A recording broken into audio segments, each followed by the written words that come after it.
Welcome to my channel Telugu కథలకు స్వాగతం. ఈరోజు మనం చదవబోయే కథ పేరు చిన్న జీవులే కానీ సాయం పెద్దది. ఒకసారి వర్షాలు కురవలేదు. అడవిలో ఏనుగుల మంద అంతా అడవి బయట చెరువుని వెతుక్కుంటూ బయలుదేరింది. దగ్గరలో ఉన్న ఊళ్ళో ఒక చెరువు నిండా నీళ్లున్నాయి.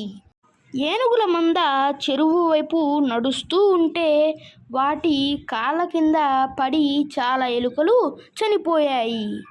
ఇప్పుడు ఎలుకల రాజు ఏనుగుల రాజు దగ్గరికి పరిగెత్తాడు.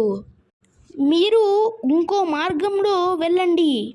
ఇప్పటికే చాలా ఎలుకలు చచ్చిపోయాయి. మీకు అవసరమైనప్పుడు మీరు పిలవగానే వచ్చి సాయం చేస్తాం.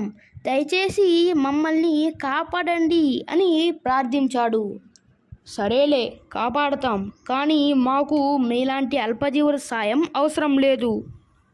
ఏనుగులు నవ్వుతూ అన్నాయి. కానీ కొన్నాళ్ళకే కొన్ని ఏనుగులు ఒక వేటగాడి వలలో చిక్కుకున్నాయి.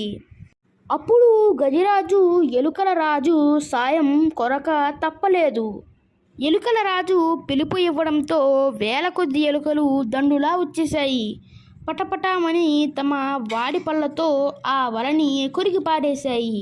అది ముక్కలైపోయింది. ఆ ఏనుగులు విముక్తి పొందాయి.